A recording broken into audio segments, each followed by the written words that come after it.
네, 언중유골 헬마우스 임경빈 작가와 함께합니다. 어서 오세요. 안녕하세요. 네, 한 주 잘 보내셨죠? 잘 보냈습니다. 요즘 날이 엄청 더운데 건강 관리 잘하시기 바라고. 그러니까요. 네, 저희비도 건강 관리 지쳐. 정말 우리 애청자 여러분들 정말 건강 관리 잘하시고 웬만하면 안 외출을 삼가하시는 게 좋을 것 같습니다. 너무 더워요. 오늘은 더 덥다는데. 그리고 또 이제 휴가철이고 해서 즐겁게 보내시는 거는 좋지만 건강에 항상 유의하시기를 그러게요. 부탁을 드리겠습니다. 네, 자 오늘 이야기 한번 시작을 해보죠. 첫 번째 이야기는 어떤 겁니까? 첫 번째 이야기 저희가 언중유골에서 이제 계속 다루고 있는 이슈인데요. 집권 여당 국민의힘의 그 공영 언론들을 향한 압박이 이제 조금 양상을 기존과는 좀 달리하는 식으로 전개되고 있다라는 얘기입니다. 재원을 조이는 방식으로 좀 전환되는 거 아니냐. 돈줄. 네, 그렇습니다. 뭐 아시다시피 이제 첫 번째 주제는 시선 집중에서도 여러 차례 소개를 해드렸던 TBS 사례인데요. TBS 조례에 대해서 이제 서울 시의원들, 국민의힘 시의원들 중심으로 이 조례 폐지안을 발의를 했는데 만약에 실제로 폐지가 되게 되면 그동안 서울시가 TBS를 향해서 이제 지원되던 한 300억 원 정도의 자금줄이 이제 끊기게 된다. 뭐 이런 얘기고요. 지난주에 언중유골에서 다뤘었던 거는 이제 홍준표 대구시장이 연합뉴스의 보도에 불만을 가진 건지 모르겠지만 공교로운 시점에 연합뉴스 구독료 납부를 취소한다 이렇게 밝혀서 역시 마찬가지로 돈줄 제기의 일환이 아니냐 뭐 이런 얘기가 나왔었는데 이번 주에는 국민의힘 미디어 특위가 KBS 수신료를 들고 나왔습니다. 그래서 수신료가 지금 이제 KBS 같은 경우는 한전에서 이제 전기요금 공지할 때 자동으로 이제 같이 딸려서 청구되는 방식으로 자동 청구되는 방식으로 돼 있는데 이 방식을 폐지하고 전기요금하고 이제 분리해서 징수하거나 아니면 내고 싶은 사람만 자율 납부하는 방식으로 바꾸겠다. 그럼 이제 수신료 징수가 엄청 줄어들겠죠. 그렇습니다. 뭐 사실상 이제 끊길 가능성이 있다 이렇게 보여지고요. 그래서 이제 국민의힘의 그 과학기술정보통신위원회의 간사 박성중 의원 같은 경우는 사실은 이제 공영방송들에 대해서 굉장히 목소리를 MBC에 대해서도 세게 내왔던 이 박성중 의원이 이제 국민의힘 그 권성동 원내대표하고 이제 비슷한 얘기를 했습니다. 민주노총 언론노조가 장악한 KBS의 편파 방송을 해결하는 방안으로 수신료 분리징수 방안을 추진하겠다. 죄송합니다. 예. 이렇게 지금 밝혀놓은 상태고 과방 의원 중에 한 명인 국민의힘 윤두현 의원 같은 경우는 연합뉴스에 대해서 지금 이제 정부에서 연 한 300억 원 정도를 지원하고 있는 정부 구독료를 재검토해야 된다. 이렇게 가세를 했습니다. 그러면서 뭐라고 했냐면 유럽 같은 경우에는 보지도 않고 이용하지도 않는데 왜 이용료를 내느냐라는 게 기본적인 개념이다. 그래서 이용을 할 때 돈을 내는 거다라고 주장을 하면서 시청자들의 선택을 받아서 하는 게 이른바 자유민주주의 시장 경제 원칙에 근접한다고 본다. 이렇게 추진 방침을 설명하기도 했습니다. 그래요. 그래서 이러다 보니까 그동안 초기에는 뭐 한상혁 방통위원장에 대한 사퇴 그 압박이라든지 뭐 이런 방식, 기존 방식에 조금 더 가까웠다면 최근에는 돈줄 제기를 통해서 이제 공영방송이나 공영 언론들에 대한 압박 방식을 바꾼 거 아니냐, 뭐 이런 얘기가 나옵니다. 그래서 이렇게 돈줄을 재면 그럼 내부에서 이제 어떤 현상이 빚어지느냐. 그렇죠. 이게 지금 이제 TBS에서 벌어지고 있는 양상이 하나 이제 그 예가 되는 거죠. 맞습니다. 잘 모르시는 분들을 위해서 소개를 좀 해드리고 싶은데 KBS 안에 이제 노조가 크게는 3개가 있습니다. 그래서 기존 노조가 이제 양대 노조라고 TBS 내에서는 얘기를 하는데 1노조, 2노조라고 이제 보통 얘기를 하고요. 그리고 이제 세 번째, 그러니까 규모 자체는 다른 노조들이 좀 그 작지만. 민주노총의 이제 언론노조 소속 TBS 지부가 세 번째 노조로 있는데 앞에 얘기했던 이제 양대 노조가 최근에 내부 자체 여론조사를 해가지고 이강택 사장에 대해서 이제 퇴진 요구 목소리가 높았다. 그걸 근거로 해서 사장 퇴진 요구를 본격적으로 하기 시작했습니다. 네. 그러면서 이제 역시 마찬가지로 김어준 뉴스공장 진행자에 대해서도 퇴진 얘기가 TBS 내부에서 나오고 있는 그런 상황이고 관련해가지고 뭐 제가 이제 TBS 그 프로그램에 출연하고 있기도 하고 해서 내부 분위기를 좀 취재를 해봤는데. 실제로도 그 뭐 굳이 따지자면 사장 퇴진이나 김어준 총수의 퇴진 목소리가 꽤 많이 내부에서 이제 개진되고 있다. 뭐 이런 얘기는 하더라고요. 그래요? 네, 그 이제 방송사 내에도 사실 프로그램에 따라서 혹은 이제 뭐 각자의 어떤 판단에 따라서 조금씩 이제 양상이 다르긴 한데 뭐 이제 TV 쪽 구성원들 같은 경우는 이제 라디오하고 또 직접 접점이 없는 경우들이 또 있다 보니까 굳이 TBS 전체가 부담을 함께 질 필요가 있겠느냐 뭐 이런 얘기를 하는 분들도 있다. 물론 이제 구성원에 따라서 조금씩 다르지만 그래서 이제 뭐 말씀하셨던 것처럼 여당이 의도했던 어떤 지점들은 어느 정도 좀 작동하고 있는 거 아니냐 이런 얘기들이 지금 나오고 있는 것 같습니다. TBS 같은 경우는 노조 가운데 하나가 그 비슷하게 어떤 입장 밝힌 게 언론노조 TBS 지부 아닌가요? 그렇습니다. 네. 그렇다. 아무튼 이렇게 그러니까 돈줄을 재는 액션을 그러니까 보이면 그 다음에 발동이 되는 게 뭐예요? 지구 최강의 논리인 생존 논리. 그렇습니다. 생존 논리가 발동을 하고 네.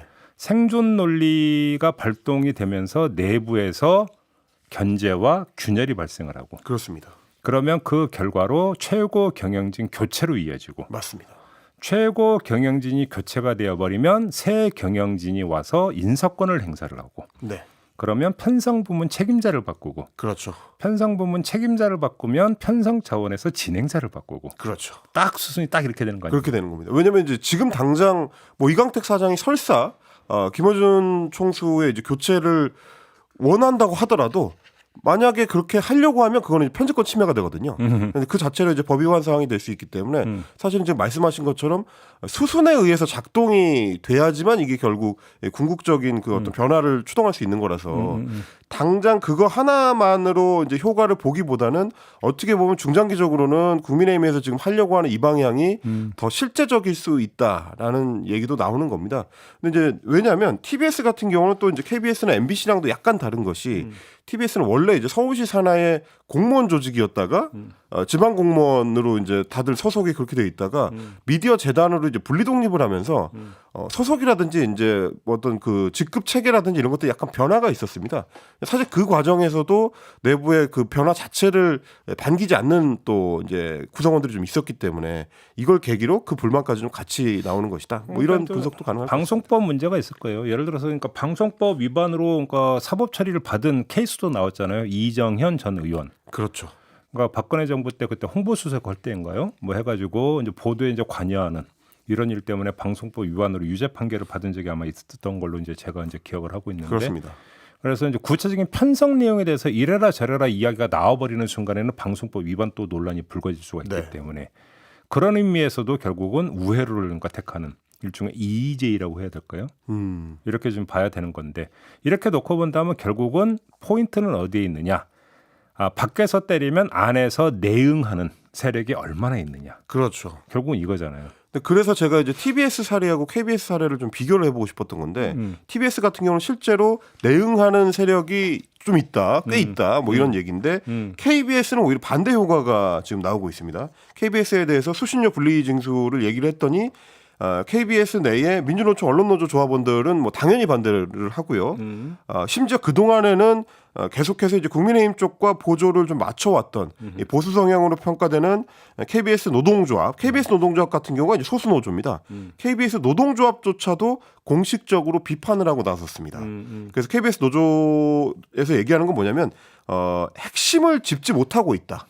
그러면서 똥볼이라고까지 얘기를 했습니다. 직접적인 표현, 농평에 나온 얘기인데, 네, 국민의힘의 똥볼이다. 네, 이렇게 얘기를 하면서 수신료 분리징수를 적극적으로 추진하게 되면 오히려 기존의 그 KBS 내에 주도권을 쥐고 있던 민주노총 언론노조 쪽에 무게를 실어줄 가능성이 있다라는 식으로 비판을 하더라고요.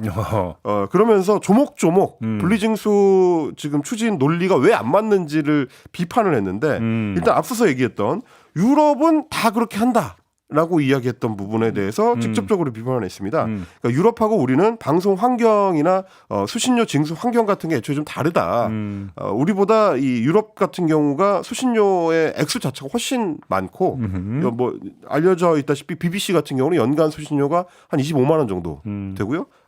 프랑스의 그 공영방송 같은 경우는 연간 한 18만 5천 원 정도 이렇게 되는 걸로 알려져 있기 때문에 액수 자체가 워낙 차이가 크고 또 하나 프랑스에서 지금 추진되고 있는 공영방송에 대한 수신료 폐지 논의는 물가 억제책의 한 방향으로 이제 거론되는 것이다. 이런 얘기를 하면서 그러니까 액수가 크니까 그것도 얘기가 가능한 건데 그렇기 때문에 마크롱 대통령이 이제 지난 대선 때 물가 대책 공약으로 이제 제시했던 거다.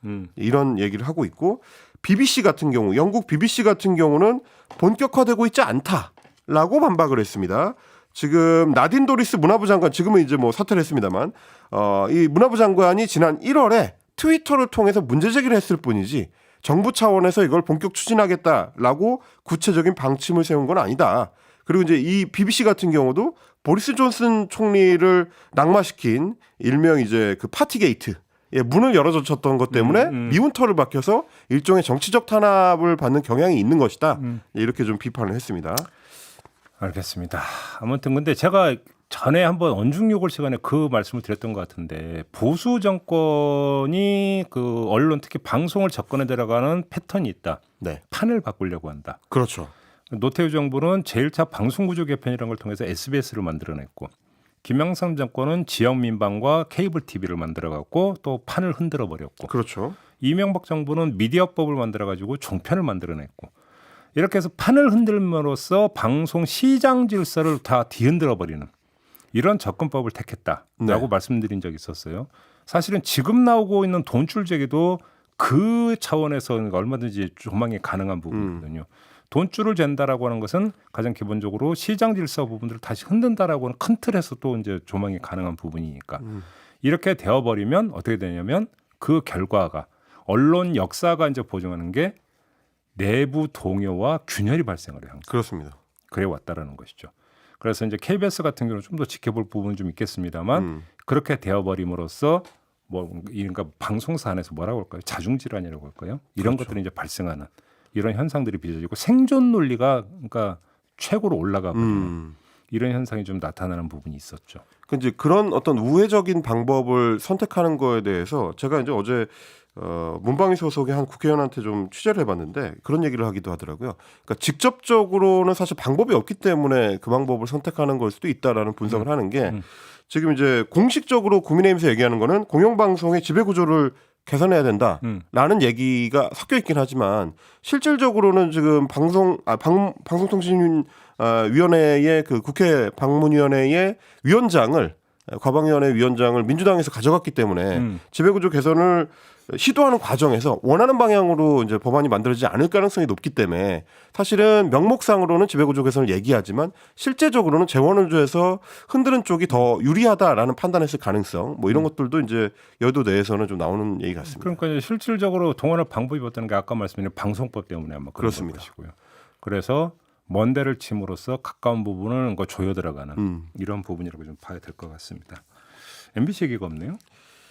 MBC는 이제 그 수신료를 받아가지고 운영하지는 않기 때문에 민영합니까 MBC는? MBC는 좀 약간 좀 사실 어떻게 보면 좀 어정쩡한 포지션에 있어서 그러니까 직접적으로 정부의 재원을 지원받는 건 아닌데 지배 구조는 또 이제 정부의 이 영향을 아주 강하게 받는 방문진 구조로 돼 있어서 그러다 보니까 이제 제가 알기로는 이제 MBC 내부에서도 여러 목소리가 엇갈리는 걸로 알고 있긴 합니다. 아무튼 뭐 비록 지금 진행되고 있는 방송이 유튜브이기는 하지만 네. 그래도 MBC 문제이기 때문에 가급적 발언을 자제하도록 하겠습니다. 알겠습니다. 네. 네. 저도 여기까지만. 네.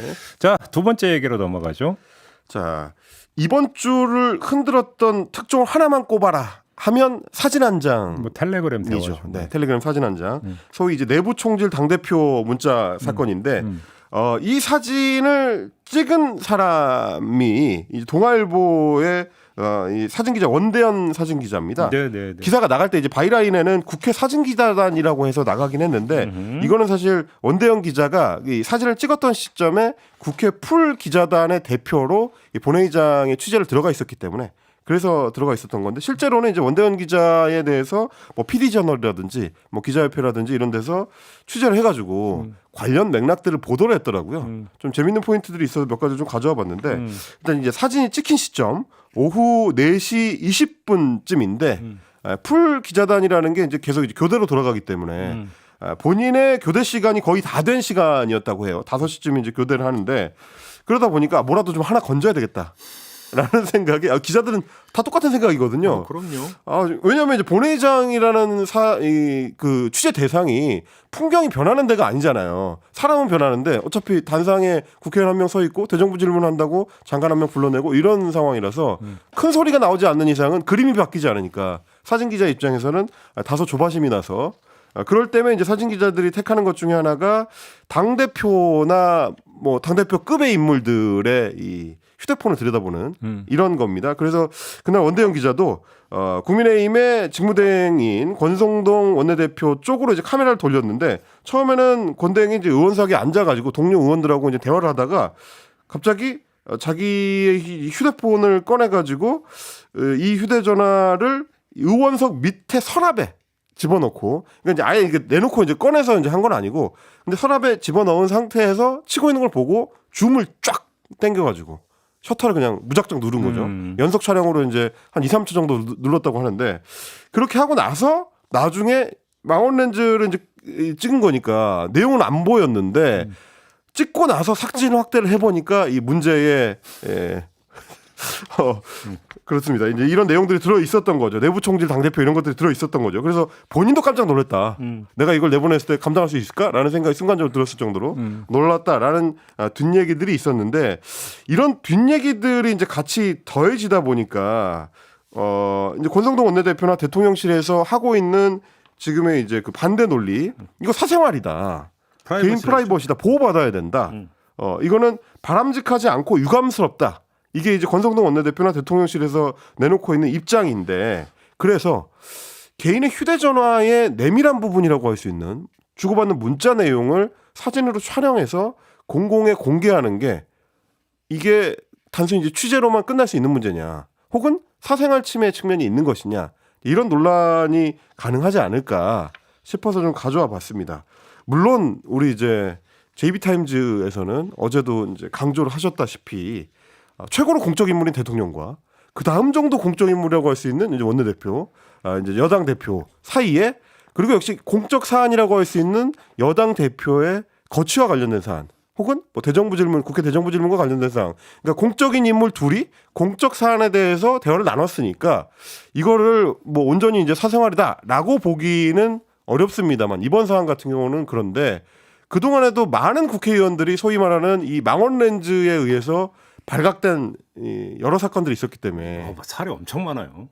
그러니까요. 제가 어저께 몇 개 찾아봤는데 진짜 많더라고요. 바로 최근까지도 뭐 계속해서 있었고 근데 이제 몇몇 사안들에 대해서는 이건 좀 사생활이 아닌가 싶은 부분들도 있어서 저도 기억나는 게 여러 개 있어요. 여기서 네. 차마 얘기 못하는 것들 많아요. 민망한 것들 많죠. 그래서 이제 우리 JB하고 한번 요거는 사생활인가 공적인 영역인가 사생활이 아니죠.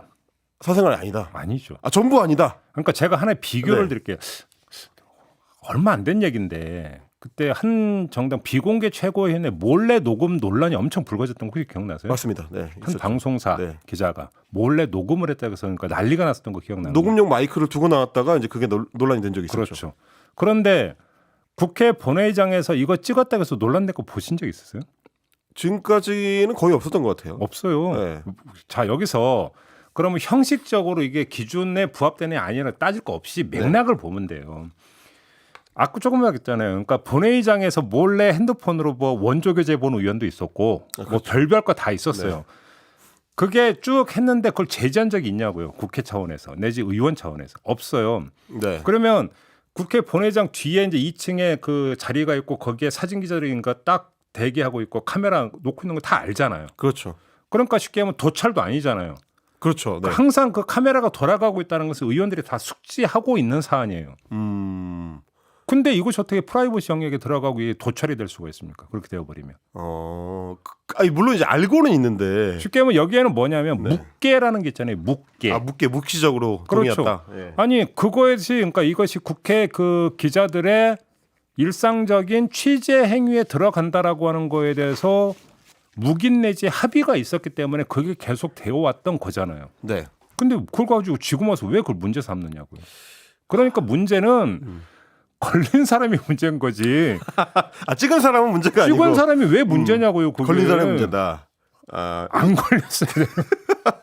그러니까 저는 이거 사실은 너무 웃자고 한 얘기가 아니에요. 이게 네. 맞는 얘기죠, 사실은. 굉장히 공적인 공간이잖아요. 이제 국회 본회의장이라는 건 이보다 더 공적일 수 없는 공간인데 거기서 이제 뭐 개인적인 그 톡을 주고받거나 뭐 이런 거까지 직접적으로 제재할 수는 없겠지만 예를 들어서 이런 거잖아요. 국회의원이나 아주 그 급이 높은 국회의원의 그 개인집을 예를 들어서 몰래 촬영을 한다. 망원렌즈로 땡겨서 이거는 사생활 침해죠. 100% 사생활 그렇죠. 침해. 네네. 왜냐하면 그 공간이 갖고 있는 성격이 사적 공간이잖아요. 네네네. 사적 공간 안에서 벌어지는 일은 사적인 행위이기 때문에 그건 100% 프라이버시 영역에 들어가는 거예요. 그렇죠. 근데 국회 본회의장은 사적 공간이 아니라 공적 공간이잖아요. 음. 공적 공간 안에서 벌어진 일은 다 감시의 대상이 되는 거예요. 그게 어떻게 프라이버시가 돼요? 근데 그러다 보니까 뭐 이제 말씀하신 것처럼 모두 알고 있다라는 거를 보여주는 단적인 사진도 하나 오늘 아침에 보니까 이제 보도가 됐더라고요. 한동훈 법무부 장관 사진이었는데 이제 국회 대정부 질문에 참석을 해가지고 누군가한테 문자를 보내는데 사진 기자들을 의식해가지고 이게 등을 돌려서 안 보이게 밑으로 누가 봐도 어떻게 해도 촬영이 안 되게 이제 이 각도를 만들어가지고 문자를 보내더라고요. 그렇게 하든지. 적어도 그 정도는 해야 된다라는 말씀이신 것 같아요. 거기다가 원내 대표석은 네. 국회 본회의 그 배치 보면 맨 뒷자리예요. 맨 뒷자리. 다시 진짜 말해서 작게 좋게 되어 있어요. 맨 뒷자리이기 때문에 제일 잘 보여요. 그렇죠. 사진 기자 입장에서. 근데 이제 진짜 말씀하신 대로 이게 왜냐면 소위 거물급들이 다 뒤로 배치가 되게 돼 있거든요. 원래 좌석 배치 그렇게 되잖아요. 지금 뭐 이재명 그 의원만 하더라도 뭐 당 지도부도 아닌데도 불구하고 거의 거물급이다 보니까 이제 뒤로 배치돼 있고 그래서 이제 국회의 그 사진 기자들도 원래 초선이니까 맨 앞자리로 가야죠. 그렇죠. 원래는 그렇습니다. 근데 맨 뒷자리로 돼 있고 사진 기자들도 항상 이제 이게 보고 있는데 그래서 사진 기자들한테 저도 좀 취재를 해보니까 그런 얘기도 있더라고요. 이재명 의원 같은 경우는 그래서 이제 필름을 휴대폰에 붙이는 필름을 잘 안 찍히는 소재로 했다. 또 그런 것도 있나? 라는 얘기. 이게 왜냐면 이제 노트북 컴퓨터 같은 것도 이제 붙이잖아요, 필름을. 부착을 해가지고 이제 가까이서 안 보면 잘 안 보이는 그런 걸로 만들었다는 얘기도 있을 정도로. 사생활 보호 필름이라는 게 있다. 있습니다. 네. 갈아야겠구나. 제이비 걸 누가 보고 싶어? 아니 그럴 수도 저도 있죠. 방송 중에 가끔 핸드폰 이렇게 이제 그 보는데 물론 저는 그러니까 기사나 이런 것만 봅니다. 네네네. 그러시겠죠. 네. 뭘 그러시겠죠. 당연히 그러시. 그래서 사실 이제 예로 가져왔던 게 이런 것들인데 이건 이제 공적으로 명백하게 분류할 수 있는 이거는 거. 논하고 말 사안이 아니에요. 예를 들어서 그 본회의장 그 2층 그 객석이라고 해야 돼요. 그러니까 뭐 네. 관람석에 네네네. 원래 그 사진 기자가 들어 카메라 돌리는 게 허락되지 않는데 몰래 낮은 포복으로 몰래 들어와서 찍었다면 그때는 문제가 될 수 있죠. 불법적으로 촬영을 했다 그러면. 그렇죠. 근데 이거는 다 서로 어떤 그 합의된 어떤 그 취재 행위잖아요. 네네네. 그리고 오랜 기간 동안 계속 지속되었던 것도 근데 그게 어떻게 문제가 돼요? 저는 이제 방송 구도를 만들기 위해서 지금 이렇게 말씀을 드리는 건데 예를 들면 뭐 아까 말씀하셨던 원조 교제라는 단어를 검색하다가 걸린 모 국회의원이라든지 내지는 별별 거 다 있어요. 제가 여기서 차마 얘기 못하는 것도 그렇습니다. 많아요. 네. 뭐 비키니 뭐 무슨 사진 이런 거를 검색하다 걸렸던 권모 원내대표라든지 뭐 이런 분들 이분이 그분. 네, 이분이 그분입니다. 그리고 예전에 지금은 이제 뭐 은퇴하셨지만 은퇴는 아니지만 뭐 현역이 아니지만 심재철 전 국회 부의장 같은 경우도 뭐 비슷한 사진 검색을 하다가 노출이 된 적이 있고 저는 이게 제일 궁금한 게 정호준 전 의원 사례예요. 정호준 전 의원 같은 경우는 정호준 전 의원 사례는 진짜 내밀한 그 사생활이었거든요. 거기까지만 해요. 네. 이것도 공적으로 볼 수 있을까요? 왜냐 공적인 거죠. 네. 다시 말해서 국회 본회의가 진행이 되고 있잖아요. 국회 본회의라는 공적 그 업무가 진행이 되고 있는데 딴짓한 거잖아요. 딴짓한 거죠. 그럼 언론의 감시 대상에 들어갑니까 안 들어갑니까? 당연히 들어가죠. 들어가죠. 예. 공적 업무를 수행하고 있는데 공적 업무하고 아무 상관이 없는 딴짓을 했다면 그것은 언론이 비판을 해야 되는 그런 행위니까 그건 당연히 언론의 그러니까 감시 대상에 들어가는 거예요. 근데 이건 프라이버시니까 보도하면 안 된다라고 하면 감시하지 말라는 얘기잖아요. 그렇죠. 말이 성립이 안 되는 거죠. 그거. 깨알같이 하나만 더 말씀드리자면 이제 이번에 민주당 그 경선 본선에 올라간 강훈식 의원 같은 경우는 이제 캔디 크러쉬 사가 게임을 하다가 찍힌 적이 있습니다. 네, 저도 기억나요. 네. 정리하면 이거는요. 걸린 사람이 문제다. 네. 간단히 얘기하면 이렇게 정리하면 되는 거예요. 알겠습니다. 국회의원이 본회의장에서 하는 모든 물론 행위가 감시 대상이 아닌 건 없다. 걸린 사람이 문제라는 게 약간 오해 소지가 있는데 그러니까 딴짓해도 된다는 얘기가 아니에요. 아닙니다. 안 되죠. 네. 연설하면 경청을 하고 해야죠. 네.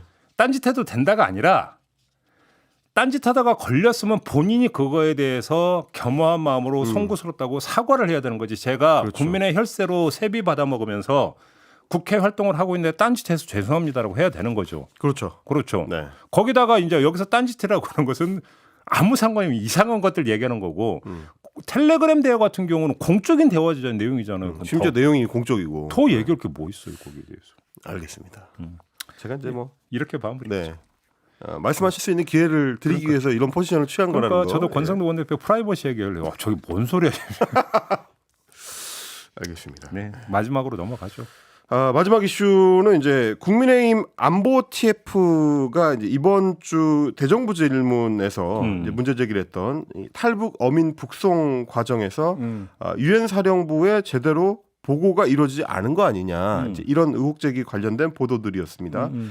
이 사안이 이제 국회 대정부 질문에 이제 올라오는 과정을 저는 좀 보고 싶었던 건데 일단은 그 기간 동안에 이제 보수 언론 매체들에 대해서 관련된 이슈를 계속해서 이제 단독이라는 이제 타이틀을 달고 보도가 이루어졌습니다. 그래서 마치 유엔사가 뭔가 이 사안에 대해서 모르고 뭐 승인이 이루어졌다든지 혹은 모르고 뭔가 이 당시 우리 국방부나 우리 통일부에서 숨기고 이 사안을 이제 진행하려고 했다라는 보도들이 계속해서 나왔었는데 이제 조선일보나 뭐 동아일보나 매일경제 같은 매체들에서 이제 그 비슷한 그 보도들을 쏟아냈었고요. 그리고 이제 그 중에 가장 극단적인 사례로 한기호 국민의힘 그 TF 팀장이 주장했던 브로커. 사실 이들은 이제 브로커다. 살인자들이 아니고 탈북 브로커다. 탈북 브로커였고 이제 뭐 살해됐다고 하는 사람들도 이 사람들이 살해한 게 아니고 북한 당국에 의해서 발각돼 가지고 끌려간 것이다. 이제 이런 식의 주장을 내놨는데 그게 이제 그 탈북민의 증언이었다라는 거죠. 그렇습니다. 한기호 팀장은 이제 탈북민의 증언이라고 했었고요. 그리고 이런 내용들을 이전에 그러니까 한기호 팀장 이전에 얘기했던 게 월간조선의 보도였습니다. 뭐 제목이 이랬었습니다. 문재인이 북송한 2명 김정은 독재 비판 경문 내걸고 탈출한 사람들이었다. 이건 거기서 한 걸음 더 나간 거죠. 단순히 탈북 브로커가 아니고 일종의 북한 내부의 반체제 인사였다. 이런 주장. 근데 이건 어차피 권영세 통일부 장관이 사실상 아니라고 한 거 아니에요? 그렇습니다. 유엔사의 승인을 받았다. 그리고 국방부 이종섭 장관도 마찬가지예요. 그러니까 유엔사가 승인 안 했는데 그냥 북송했다라는 것은 국방부 장관이 아니라고 했고 네. 그다음에 이들은 그 브로커라고 하는 그러니까 브로커고 그래서 죽인 게 아니다. 그렇죠. 라고 하는 것은 권영세 통일부 장관이 부인했고 그렇죠. 엇박자였던 거잖아요. TF 내부의 태영호 의원도 죽인 거는 맞는 것 같다라고 얘기를 하기도 했습니다. 아니 근데 일단 그거 하나 보니까 예를 들어서 탈북민이 그렇게 증언했다라고 하면 네. 뭐 증언할 수 있다고 쳐요. 근데 바로 그것이 여과 없이 검증 없이 그렇게 막 밝힐 수 있는 겁니까? 제가 지금 문제 삼고 싶은 게 그겁니다. 그거를 사실 검증도 없이 크로스 체크도 없이 그냥 이렇게 얘기를 해버리면 하다못해 뭐 이제 어차피 여당이니까 통일부나 국방부에 확인하는 건 그렇게 어려운 일은 아닌 것 같은데 그런 확인 과정이 없이 지르는 게 좀 저는 의문이 좀 들었고요. 저는 그 약간 범위를 확대하면 네. 평소 이건 가져왔던 의문이 국내 언론 특히 보수 언론은 이른바 탈북민의 증언이라고 해서 북한 안에서 벌어진 일에 대한 어떤 보도가 나오는 경우가 종종 있잖아요. 네.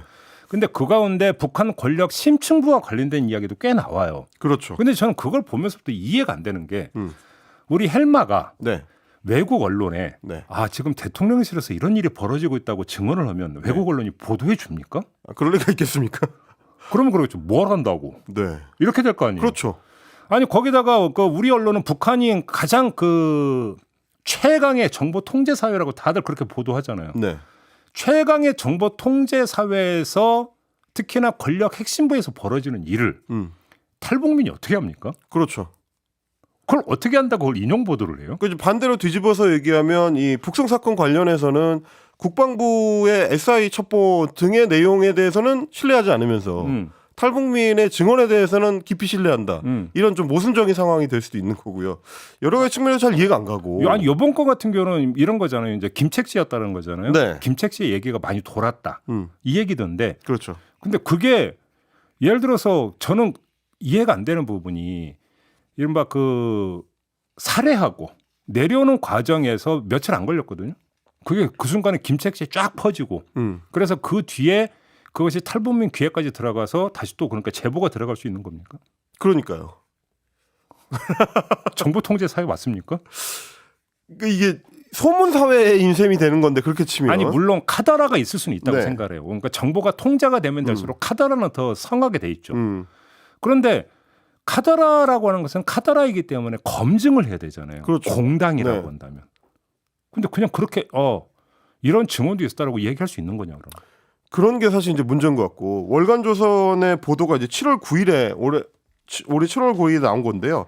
문제는 이 비슷한 주장들이 2019년 당시에도 이제 북송이 이루어진 이후에 뭐 여러 이제 인터넷 매체를 통해서 이 재생산이 됐었다는 겁니다. 뭐 예를 들면 리버티 코리아 포스트라는 매체가 있는데 여기서도 이 비슷한 주장을 했다가 그 당시에 방심회를 통해서 정정보도 명령을 받았습니다. 그래서 정정보도문을 여전히 지금 내걸어 놓고 있는데 비슷한 주장을 그대로 월간조선에서 재생산을 해가지고 올해 다시 보도를 하고 정정 나갔던 내용을 그대로 받아서 다시 내보내고 그 내용을 집권여당의 TF 팀장인 국회의원이 또 역시 마찬가지로 같은 얘기를 반복하고 아니 그게 사실이었다면 이건 되게 심각한 문제가 되는 게요. 그렇습니다. 한미 공동 정보자산 SI가 지금 구멍이 뚫려도 엄청 뚫렸다는 얘기가 돼버리는 거예요. 완전히 첩보가 틀렸다는 얘기가 되니까요. 틀린 정도가 아니라 네. 이건 말도 안 되는 헛짚어도 완전히 그러니까 왕 헛짚었다는 얘기가 되는 그렇죠. 거죠. 그러면 SI가 심각한 문제가 있다는 거예요. 이거는 전반적으로 다 들여다봐야 되는 사안이거든요. 그렇게 그리고 이제 SI는 단순히 이제 우리 군에서만 운영하는 게 아니고 한미가 공동으로 운영하는 거기 때문에 그렇기 때문에 우리 정보 자산 자체를 완전 뒤집어 엎어야 된다는 얘기가 되는 거죠. 그러니까.